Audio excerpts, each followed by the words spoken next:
You're listening to the Marne Report. Well, hey, Fort Stewart-Hunter Army Airfield. This is Molly back at it again with another edition of the Marne Report podcast. And this week, I am joined by my friend, Mr. Brett Cowan. He is the installation energy manager? Yes.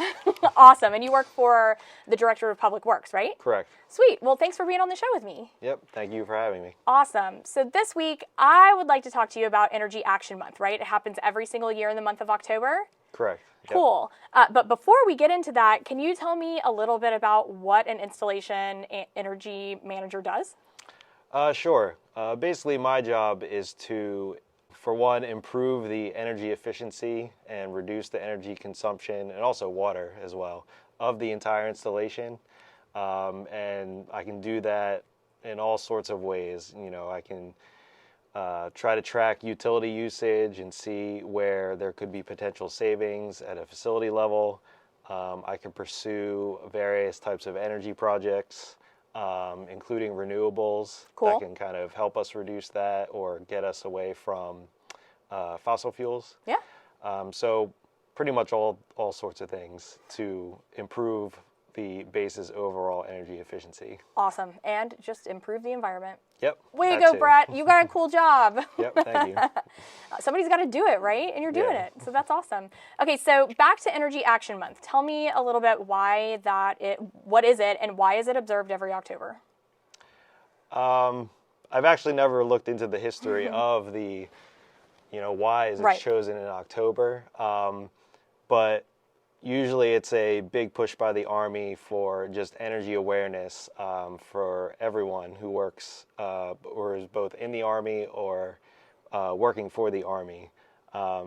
So this year the theme is readiness through resilience, energy security equals national security. And if you're not familiar with energy resilience, it is all about making sure that we can maintain the mission even if there is a disruption in power. So if for whatever reason Georgia Power stopped sending us electricity, would we still be able to, deploy troops, for example, or deploy equipment, during that outage? Sure. So it is basically essential that we are capable of doing those things, because you never know, when the Army is going to be called upon to act. And so you may be wondering how, your average person, might be able to improve or at least help that energy resilience. And one way is to essentially help me in my job, which is to, be more efficient in your energy use, or just reduce your energy use. And kind of before I go into the tips or anything, I do want to kind of mention like what direction the Army is going. Sure. So we're kind of following the Army climate strategy, which is essentially a document that is factoring in climate change and the kind of objectives of the Biden administration to essentially address climate while also still, being, combat force ready throughout the Army. So some of those objectives include, implementing more microgrids on installations, reducing the greenhouse gas emissions of our facilities, moving to carbon pollution-free or CPF types of power, like electricity. And then also, some of you may have seen the replacement of non-tactical light vehicles or non-tactical vehicles or fleet vehicles to electricity equivalent. Sure. So those are kind of a few objectives that are kind of the aim for the Army climate strategy. So it is also my job to try to get Fort Stewart to follow, those objectives. And so some of the things that we are doing is, we're pursuing 2 large microgrid projects, one at Fort Stewart and one at Hunter, which can essentially help support our entire installation, or at least the base load, during an event or an outage event. You may have also seen, the charge point or the solar charging stations that have gone up on the installation. Can't miss them. Yep. So that's kind of our first batch of charging stations on the base, and there's going to be more to come. Okay. Once we finalize our electric vehicle master plan, and also, when we get more and more of these electric vehicles. Sure. And then also we do have a new contract in place right now. It's called a utility energy service contract. They're going to replace all of the lights within around 284 facilities, both at Fort Stewart and Hunter. So collectively, those two locations, change out all the internal and external facility lights to LEDs. Awesome. So that'll be a huge reduction in energy usage. No kidding. Once those facilities are changed out. Sure. It's almost hard to believe that in 2023 that we have facilities that aren't LED, right? Because we're probably all LED at home. Right. But that's great. Right, yeah, and you'll definitely see a lot of facilities, on the base having some much older, like, external lights. Yeah, no kidding. Oh, and I forgot to mention, so the types of facilities you're looking for, unfortunately, we couldn't hit all facilities. Sure. So the types of facilities it would be kind of your DFACs, your admin facilities, your headquarters buildings. Sure. Your gyms, heavy traffic, and your CDCs. Yeah, pretty much any heavy traffic facility. We tried to target some of our more high use facilities. Oh yeah. Or also some facilities where it's a bit more costly to change out lights, like you're talking hangars. Or any kind of overhead protection area that has a bunch of lights underneath it. So sure. Somewhere where you have to go up really high to change. Right. Yeah. Cool. So tell me, we talked about the charging stations, right, on post. But I remember when we were talking about the charging stations several months ago when they first started coming onto the installation, they were just for our fleet vehicles. Yeah, you mean government vehicles. Right? Sorry, government vehicles. Right. However, is that the same still? Has that changed? Are people able to charge their personal vehicles now? Will they be able to in the future? Yes, so as of right now, there are no restrictions on who can charge. Okay. There is IMCOM guidance out there that says that government vehicles get priority over anyone's POV. Sure. Luckily for everyone right now, the price is set for free. Mm-hmm. I am working to get that changed because, as much as we would like to, we can't really give away free electricity. Of course. So the price points that I'm trying to implement will cover the electricity costs for us, but also cover some of the O&M or the operations and maintenance costs associated with trying to maintain, these pieces of equipment. Sure. So I'm working with both RMO and I think the staff judge advocate office to get that kind of policy letter all firmed up and ready for Garrison signature. Yeah. Well, I mean, that's great because, obviously, a lot of people, if they're able to, are switching over to electric. It's just the way to go. Better for the environment, right? Right. Better for your wallet in the long run. So, yeah, it's nice to know that, if their car's running low on a charge, they're not going to be stuck here. Awesome. Okay, so you said that you had some tips that you wanted to give, right? Yes. So, one of the, I guess I'll just cover some of the primary ones that I like to focus on is essentially just turning off lights when not in use.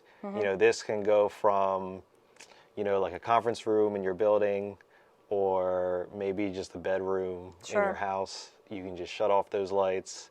It's much better to shut it off as opposed to leave it on because you're, using all that electricity.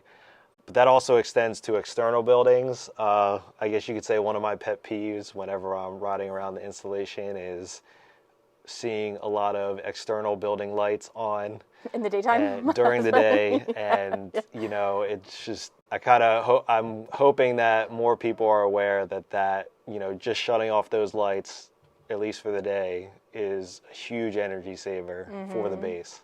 And then in addition, to help kind of me out, or Canucci, who's our electrical distribution UP contractor. You know, they cover all the electrical distribution on the base. Sure.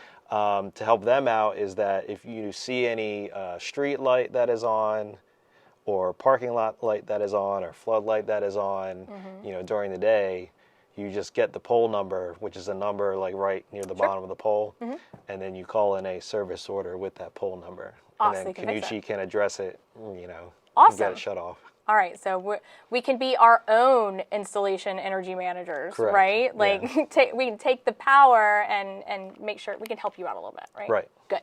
Awesome. What else you got? Another one is if you come to the installation like me to work and most of your work is done in front of a computer, you know, just making sure you shut off your monitor or any other incidental pieces of equipment that you may use once you leave for the day. Yeah. And, you know, even though a lot of technology is great now, like like monitors, for example, are Energy Star rated and they'll go into a standby mode, you know, that is still drawing electricity. And it's not a lot, but it all adds up, especially if everyone is kind of leaving their monitors, you know, in that standby mode overnight. Another one is, you know, figuring out where your thermostats are in your home or your facility and just making sure that there are no big pieces of office equipment near that thermostat, especially equipment that could generate a lot of heat. Yeah. Because what happens is the proximity of that equipment to the thermostat basically messes with the reading on the thermostat. So the thermostat will think that it's much warmer in the space than it actually is. So while you're kind of shivering at your desk, the thermostat thinks it's like 76 or 75. Well, when we're done with this podcast, I will run around building 1 and make sure because this building's freezing, so somebody has to have a big piece of equipment by their thermostat. Yeah, that could definitely be a contributing factor for sure. That's awesome. I did not even think about that, so that's a good tip. Right. Awesome. Keep going. Another interesting one that I came across a year ago was making sure, you know, if you have a refrigerator in your office or obviously you have one at home, but if you make sure that you cover all of your liquids, like so just don't have any open bottles of liquids or likewise any open containers of food. Because what happens is all the uncovered food or liquids release moisture. And that causes your refrigerator to work extra hard to get rid of that moisture from the space. That's so crazy. That just causes more, you know, basically causes your refrigerator to use more energy and thus you know, either your home or your building from using more energy. That's wild. Yeah. And also kind of gross. Just put that out there. Yeah. Plus, I mean, I don't know how many people like leave uncovered foods there. I mean, there's also the thing about, you know, it'll absorb some of the odors that are. Yeah. No, thank you. So here's another benefit, you know, to making sure you cover your food. Yes, please get some food covers or just containers with lids. Oh, and on the same note, you know, LED bulbs, you know, even if you're in a home, which, you know, unfortunately that UESC contract won't cover, you know, you can make the switch to LED lights. You know, LED bulbs are kind of all the rage right now, and for good reason. It's because they use about a third less the wattage as your normal fluorescent. Sure. So those are a big help. Yeah, and I actually think that anybody who lives on on-post housing can go and get those LED bulbs for free through the Balfour Beatty housing offices. I think think they can go to those offices and request new lights, and I think all air of them are filters. LEDs. Yep. Yeah, that's especially one too. Like, you know, making sure that you are checking your air filter or changing it out like every so often, just because, you know, it'll pick up all that particulate matter that's in the air. It'll get clogged up, and that reduces the efficiency of your air handler. And then it might break too. clogged up. Right? So you're not only reducing the efficiency, you're causing it to potentially go out. And in Southeast Georgia, even sometimes in the winter, you don't want your air conditioning to ever go out. Yeah, exactly. I definitely experienced that once, and it was not enjoyable for I think, the 2 to 3 weeks that it was out. Right. I think every new Georgian must have to go through it or something. You know, you have to go through it once, and then you learn your lesson, and it never happens again. Well, do you have anything else? I do have one question for you. Sure. So pretty soon in the next couple months, we're going to undergo our annual installation exercise, right? And Yes. from what I understand, we're doing a black start exercise, Yes. Which kind of rolls right into the theme of this year's Energy Action Month, right? We're gonna go dark. Right, yeah. So that's an exercise that Big Army is really pushing for all installations to do, not just Fort Stewart, but it is to kind of test basically do like a real life test of your, installation's energy resilience by shutting off power. Sure. So DPTMS has scheduled or has planned to incorporate those black start exercises, which basically means just shutting off everything. Right. They've kind of scheduled, portions of the base for each exercise that they'll do. Sure. With the intent being that, once we kind of go through the whole base and test that, we'll be ready for the kind of overall black start that I think IMCOM will come down and kind of assess us on. Sure. That'll be, encompassing the entire installation. So Sure. the entire installation will get shut off, at the same time. Right. So yeah, that is definitely an important thing. Yeah. I will say that if you are just so happen to be affected by the outage, the best thing you can do is, hey, if you think your building should, is critical or you think that there should be working, or hey, you work in a facility where a generator, you have a backup generator and it didn't come on, we definitely need that sort of information when we have that test. Just so that we know where our gaps are and we can address any issues. So, having at least someone there at the facility, when the power goes out to kind of take down all these observations and send it up is definitely very useful for us. Oh, yeah. And just for our listeners out there, we'll make sure, again, like I said, this exercise is coming up. But here, from the Public Affairs Office, we'll make sure that you guys are notified of exactly, when these exercises are happening. So you guys know to expect too. But, these are exactly like you said, Brett, these are the good things that we must do to make sure that if it ever happens for real, that we're prepared. So, yeah, this is pretty cool. It's like putting your program in the spotlight, but in the dark. Yeah. Yeah. I think it'll be really cool. It'll be cool for everybody involved, I think. Well, awesome. Is there anything else that you want to add before we close this out? Maybe like one or two water tips. So Yeah. we did focus a lot on energy, and even though my position is as energy manager, that still encompasses water as well. Course. Yeah. So here at Fort Stewart, if you didn't know, and this also applies to Hunter, we supply the majority of our water. So pretty much any of our water costs are electricity costs. Sure. So by helping us save water, you're also going to help us save electricity and thus energy. Right. So one thing you could do is if you have a leaky faucet, call your service order desk, whether you're, living on base and you're in the housing area, you can call BBC, or if you're in a barracks, you can call, or in another facility, bathroom, you can call us and call a service order to get that addressed, because again, that's just water going down the drain, being wasted. Yeah, for sure. And then this is not exactly, I guess you could say, or this is something that pretty much everyone can do, even at their home outside of Fort Stewart, is I know a lot of people like to leave the sink on while they're brushing their teeth. Yes. But, just shutting that off, while you brush your teeth, some people may just like the sound of the running water, but but that also does. You're wasting so much water. Waste a lot of water as well. So. Yeah. Or how about what's your take on kid baths or showers? A bath or a shower, which one do you think uses more water? Or is this all just a myth you're about to bust? I don't think I've actually looked into that. I mean, I've certainly heard things about how showers use significantly less water than baths. Right. I'd probably stipulate that it depends on how long your shower is. Very true. You could be taking a 3-minute shower and you're good. Right. Yeah. But you sit there for 20 minutes, you've probably filled up the bathtub maybe 2 or 3 times. Yeah. Okay. So I think it's all really dependent on, on the individual, to be conscientious of their, water use. So, Sure. yeah. That's a fair answer. my mom would always tell me, don't take a bath. It wastes so much water, you Right. know, and it's just something that's stuck with me for Yeah. my whole life. So I just always wondered, you know, is that the case? Right. Well, they do actually have, lower flow, I guess you could say shower heads for showers as well. So that would certainly ring true for the whole bath versus shower debate. You know? Okay, there you go. All right, everybody, get your low flow shower heads so you can conserve water. You're going to be like, I can't get the soap out of my hair. Right. But you'll be conserving water. Right. Well, I think there's a happy medium with some of those. So, you know. Yeah.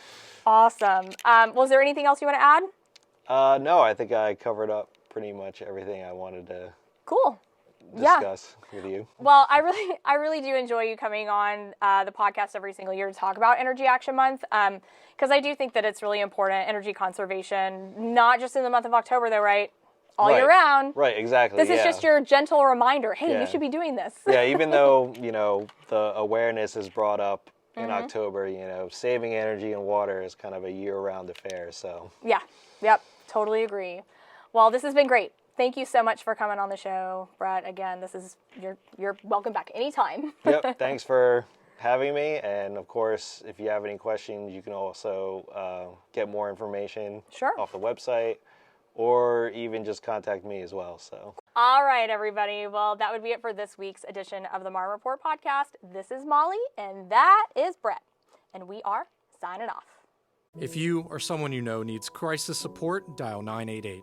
This 3-digit dialing code connects directly to the National Suicide Prevention Lifeline, where compassionate, accessible care and support is available for anyone experiencing mental health-related distress. The 988 Lifeline helps thousands of people struggling to overcome suicidal crises or mental health-related distress every day. There is hope.